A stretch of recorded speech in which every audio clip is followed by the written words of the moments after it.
Okay, so here's the thing. Here's the thing. In my life, dealing with my trauma, I learned early on to live in another world, to have a constant story in my head that was not the story I was in. It was like a safety zone to escape to this world that was real, that was always happy, or not necessarily always happy, but I was safe.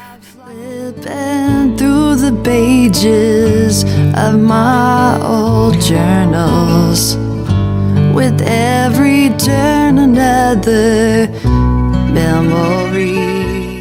Hello, and welcome to Journaling Through the Years. It's been a minute since I've been able to film these because I've just been busy with life and work and just how things are. And so I'm coming back, and I realized I could schedule time to do at least 4 batch record some episodes. So that's what I'm doing. So this is the first one in a long time. There's a playlist that I can kind of post a link to if you want to watch past episodes of Journaling Through the Years. I'm Leah, and this is a series that I do where I read through journals from my childhood all the way up till adulthood, and then I discuss them. And I've actually come to learn some things about myself and discuss about life, and there's been some funny stuff too, and some hard stuff. A little bit of trigger warning here. So before we get going into the journal episode, I want to update you on some things that I've been busy with. So in January and February of this year, I filmed a short film called I Am Fine, and I'm still in post-production for it. And it is about a young man that is involved with a very fundamentalist church, and he is struggling with his sexual identity. He is queer. And I wrote this because I had a former boyfriend who I was involved with when I was going to a very funny church. He had been raised that way. And I found out that in 2016 he took his own life.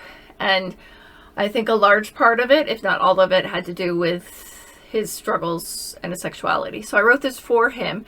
It ends on a happy note. So just so you know, if you watch it, that sounds weird for me to laugh, but yeah, it ends on a happy note. It ends as it should have been. That's all I'll say. But I have a promotion going on right now. Right here, there's a picture.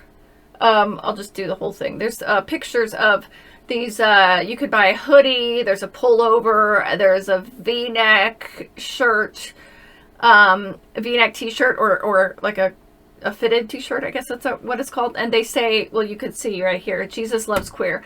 50% of the proceeds will go to the Trevor Project, which I'll post the link. That's an organization that helps at-risk youths, LGBTQAI youths, struggling with those with similar, not being accepted. So it goes towards that, and then also the other part of it will go towards recouping the expenses that I took to film it and also produce it and put it out there in the world.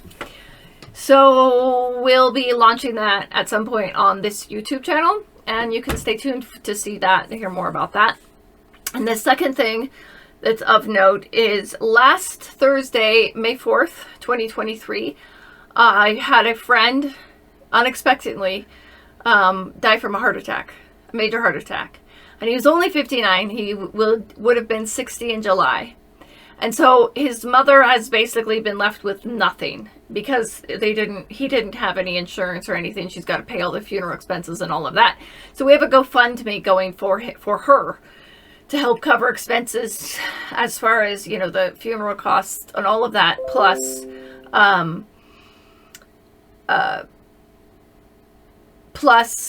the life expenses moving forward for her. So, that being said,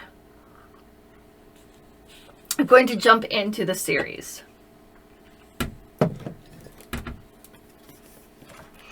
We're in this journal again, and this was my high school journal, freshman year. So I write, okay, here we go. May 8th, 1994. I had just written and talked about my first boyfriend, whose name was, M. And who died in, actually, as well, 2016. I found out, I that he had died of it's kind of a tragic thing that happened to him related to his work. He worked in a power plant and some chemicals got in his system and he fell asleep. And it was the same month, May 2016, that my other former boyfriend took his own life. So that I didn't know either until later on. So it's just really interesting. Dear Diary, May 8th, 1994. I have had the greatest weekend ever. On Friday, May 6th, I went to M's, my boyfriend's, prom on San Francisco Bay. Oh, I should show you a picture. I think I had a picture that I've shown when I first started talking about that was us going to prom. Not at prom. I don't know where the prom photos are, but like the precursor at the house, you know, those famous ones. Okay. It was so wonderful. But before that, let me tell you what I did for my 16th birthday. First of all, E gave me a Grinny card. Oh, M's nickname is Grim, and also M-Bird, after the popular cartoon character. So I guess a Grim card? I don't know. And a t-shirt that says, friends are like chocolate, good to be around, good to have around. Okay, so I don't know whatever happened to that shirt. I have no memory of that shirt.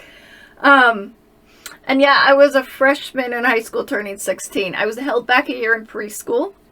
Not because I couldn't color in the lines, but because I was very quiet and shy, and they didn't think I was ready to go into the big bad kindergarten or first grade.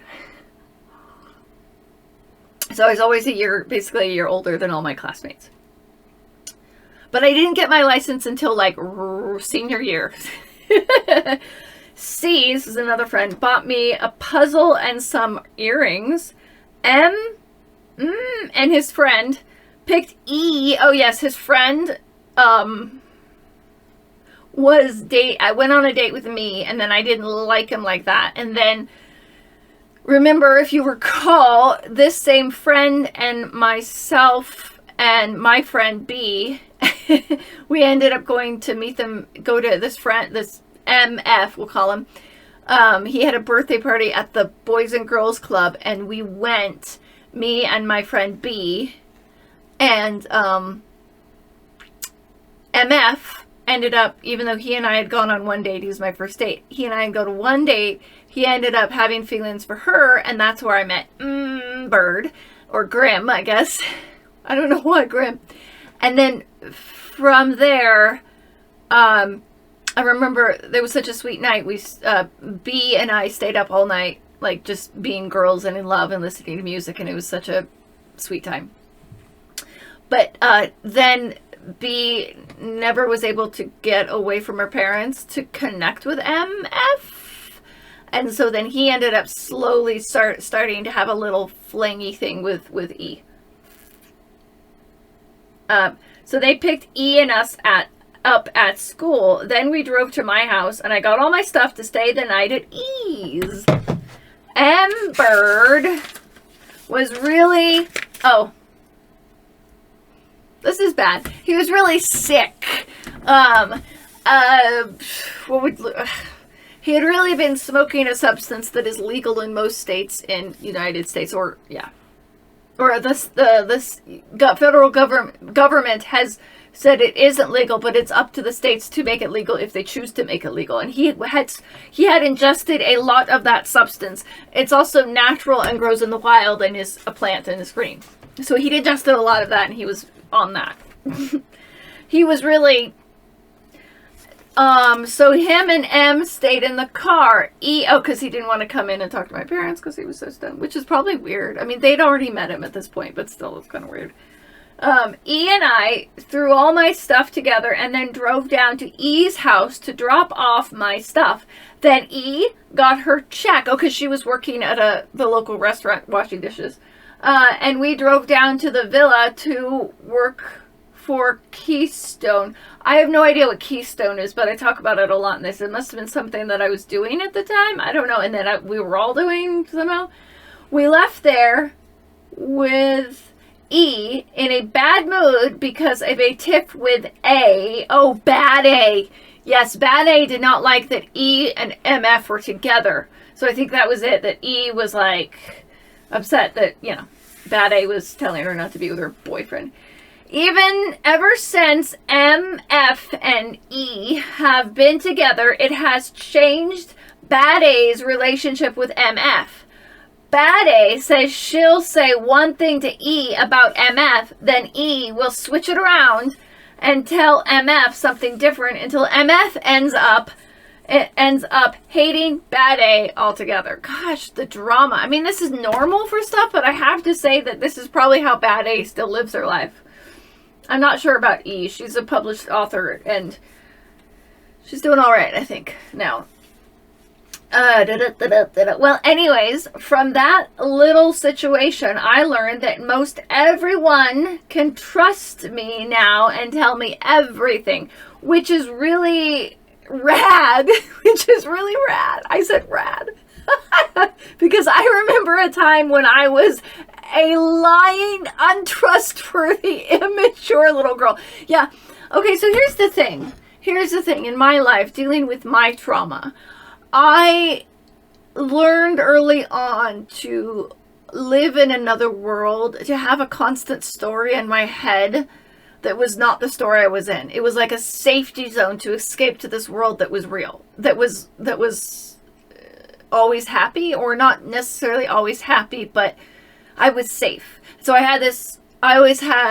generally speaking, I've always had one sort of make-believe story that I've lived in, and that is almost like an alternate reality at this point. And it's just something that I've done since childhood because it was a coping mechanism in some not so good situations as a child. But I've also had other times where I've created other stories. And when I was in elementary school, middle school, I still didn't understand. It was hard for me to separate reality from fiction. And so sometimes the fiction or the made-up world would come into my reality, and I would say something that came from that, and it was not true. So I had to learn that I was a lie to the real world, even if it wasn't a lie in my world. So I don't think I've ever was untrustworthy and immature. But then again, at this point, I'm 16, so who could talk? And then bad A and E were having a tiff over a boy, whatever, I don't even know, so immature. But I definitely think that that's what it was. I was not necessarily like, people could tell me things and I wouldn't tell anyone. But I think that I was lying about things going on in my life because I had learned to cope in another, I'd learned to escape into these fantasy mindsets to cope from what I was going through. It was escape. Anyways, for my birthday, we went to Genghis Khan. I love that place. I remember going there, and it's still there as far as I can remember. And then I went to the ocean, and while M Bird and I looked for happy love nests, were the lovebirds, E and MF shared their first kiss on a log on the opposite side of the beach.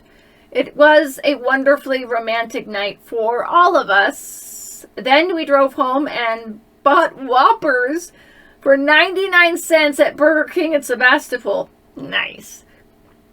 M Bird kept saying Whoppers for 99 cents at Burger King. I guess he thought that was funny. Remember, he had smoked and ingested. But then M Bird and I fell asleep in each other's arms. Oh, oh, that's so sweet. And we drove back to E's house and went to sleep. Who drove back? We fell asleep in each other's arms. Who drove? Just kidding. I'm sure that somebody else was driving, or we fell asleep over there.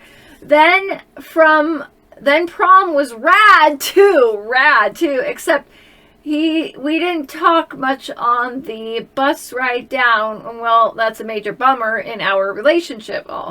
I guess we weren't talking as much and we were losing interest in each other's company. Maybe, no, I don't know. But last night, I broke up with him.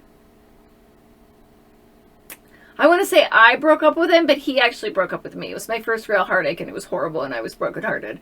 And I never had that. It was Amber that wanted to break up, not me. He said he didn't feel that he wanted a girlfriend at this time, that he wanted to spend more time with his friends this summer and not feel obligated to be with me. Of course, I couldn't tell him that I didn't want to break up with him, but that was his wish, and that was what I must do for him. All right. Okay. And also, he was he was graduating high school, you have to remember, and I was a freshman, so there was an age gap. There was an age gap. I was 16 and he was 18. But that was, back then, that would be huge. And he was going off to college or whatever he was going to do. I think he was going to the local junior college. But,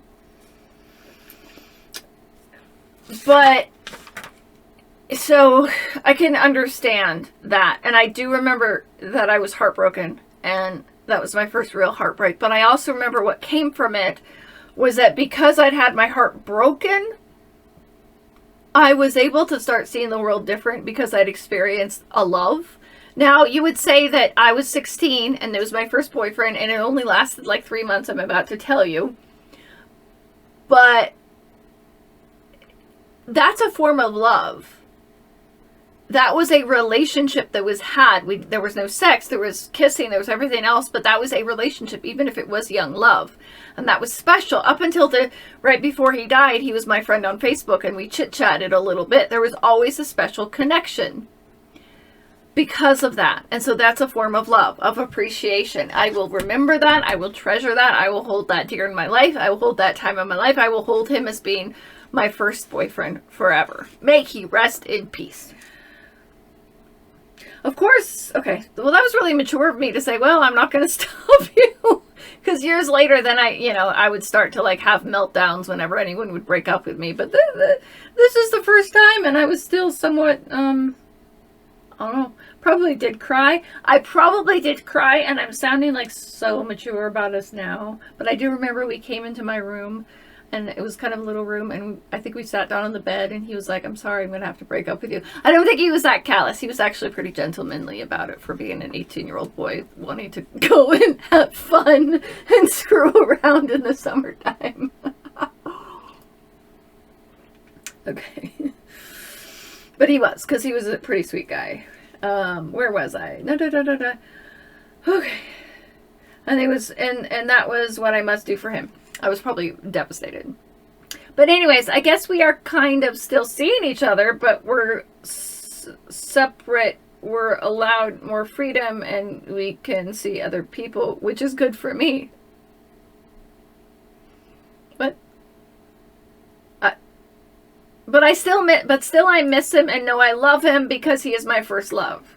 The first boyfriend and my first kiss. Among other things, I put in parentheses. Among other things. Okay. Except for sex. I didn't go all the way. Okay. He probably... Remember, he's an 18-year-old boy. He's a good-hearted person. He's a good heart. I won't say bad things about him because he really is a good guy. And he wasn't until he died. Whatever. Nothing bad against him. But he was an 18-year-old boy and he was keeping the option open. Hey, let's see other people. But let's not be serious. Let's not officially break up, but let's just see other people. And then we could maybe... Or maybe he didn't really want to break my heart, so he was like, well, it's not officially over, I just want the option. But at the same time, he's like... he's like... I'm trying to say that, yes, it was probably pretty crappy of him that he probably came up with this idea that was like, well, I kind of still am into her, but I don't want to be tied down to one. So that was kind of crappy, but at the same time, it could have been, I don't want to hurt her, because she's, so young and so pure. You know what I mean?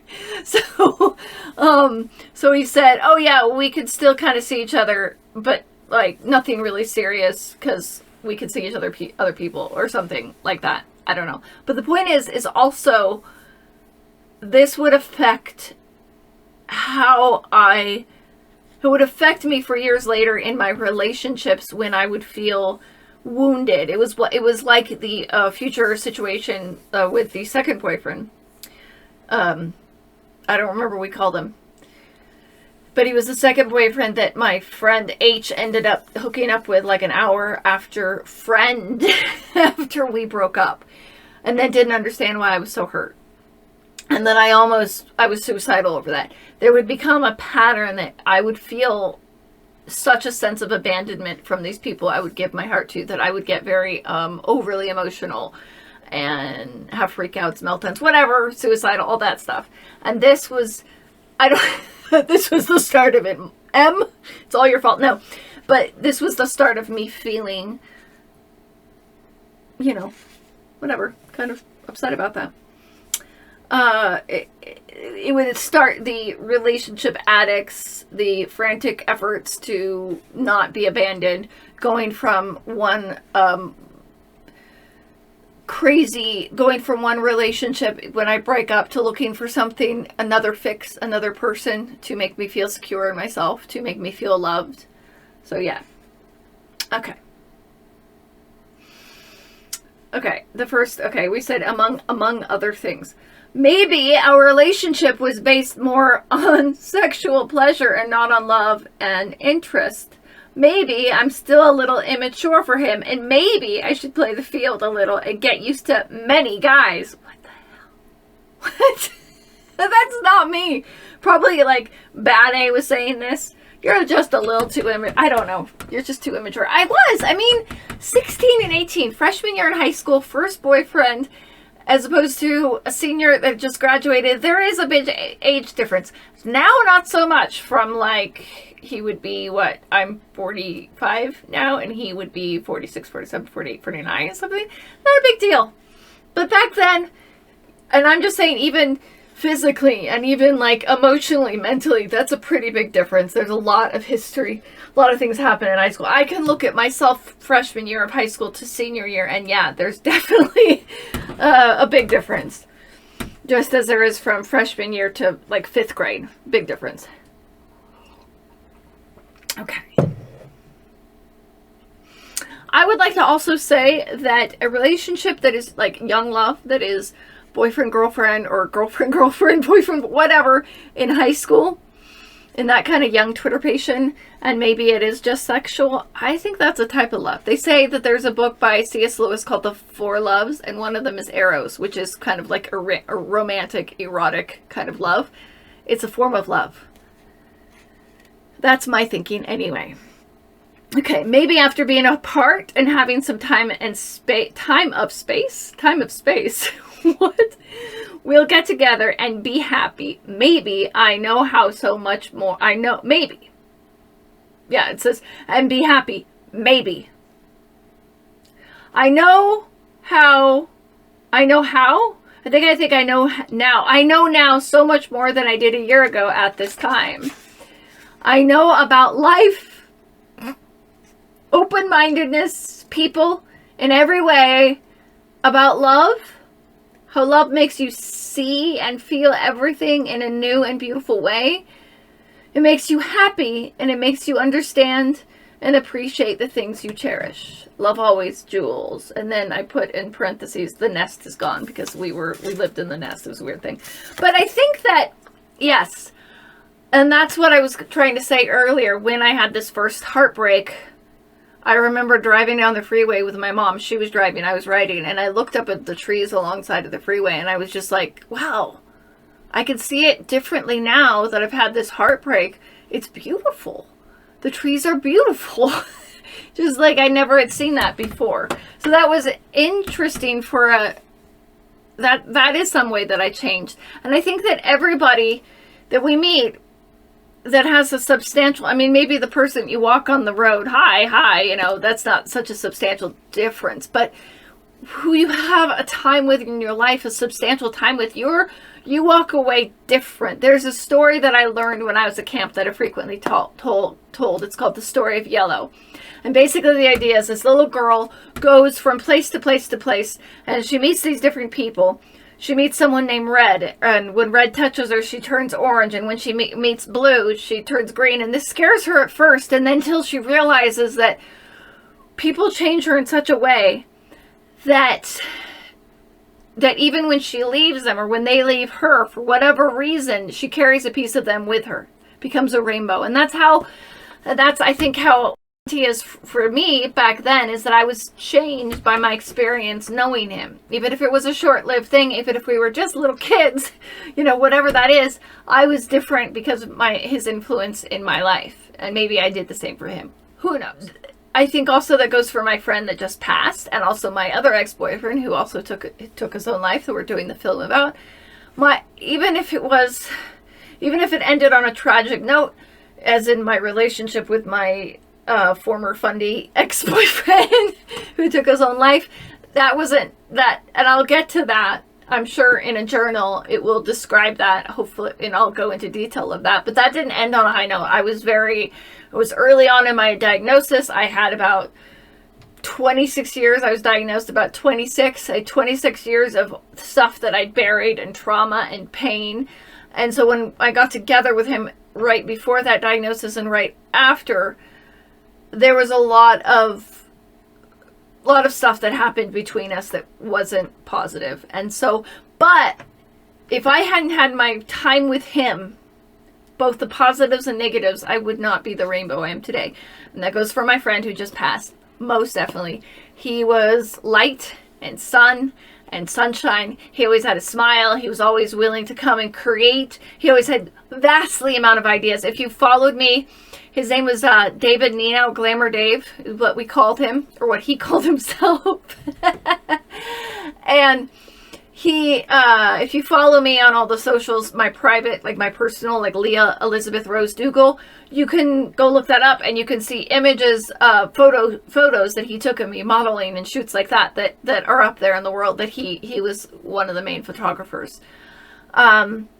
So he was always ready for that. And in the last several years, I've done a lot of healing work where I've released and gotten rid of a lot of the toxic elements, friends and other such things. But he was the one that was there. And once I removed all that toxic element, all those other toxic he was left. And I could see how good his love was for me, and how pure it was for me, for me, and how it was always, it was positive and it was healthy, and I valued that friendship. And I'm really grateful that I had what I had, and I know that he knew I loved him as I know he loved me. And so that's really important to me that I help his mother. So if you want, you can check out the GoFundMe. We'll be doing a tribute video, some of his friends and I at some point, and that'll be up here as well. And if you want to check out the Trevor Project, the t-shirts and the hoodie and the pullover, Jesus Loves Queer, love it if you do that. Okay, thank you. Bye. I can't get away from the